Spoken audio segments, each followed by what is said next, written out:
Just সন্ধ্যে 7টা বাজে, আমি লোকটা ঘুমিয়ে পড়েছিলাম। দেখি ভাই এসে বিছানায় কি যেন একটা রেখে চলে গেল। এটা কিন্তু আমার সাথে কয়েকদিন পরপরই ঘটে। আমি লোকটা শুয়ে থাকি, বিছানার মধ্যে কিছু একটা জিনিস রেখে চলে যায়। বিছানার মধ্যে যে প্যাকেটগুলো ছিল সেগুলো খাবারের প্যাকেট ছিল।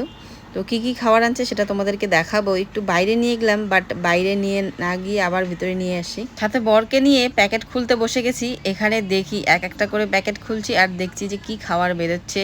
এখানে বেরোচ্ছে চিকেন রোল। তো আমাকে বলল এক বাইট তুমি নাও, যেহেতু আমি রোল খেতে পছন্দ করি না, সেহেতু বলল যখন এক বাইট নিতেই পারি। বিশ্বাস করো, রোলটা খেতে যে এতটা টেস্টি ছিল না, কি আর বলবো। মনে হচ্ছিল টোটালটাই খেয়ে ফেলি, কিন্তু বর তো জানে আমি তো রোল খাই না, তো সেহেতু দিতেই হলো বরকে, যে বর খেয়ে নাও এটা। ভাবছি এরপর থেকে রোলই খাবো, অন্য আর কোনো কিছু খাবো না। রোলটা যে এতটা টেস্টি ছিল কি বলবো আর।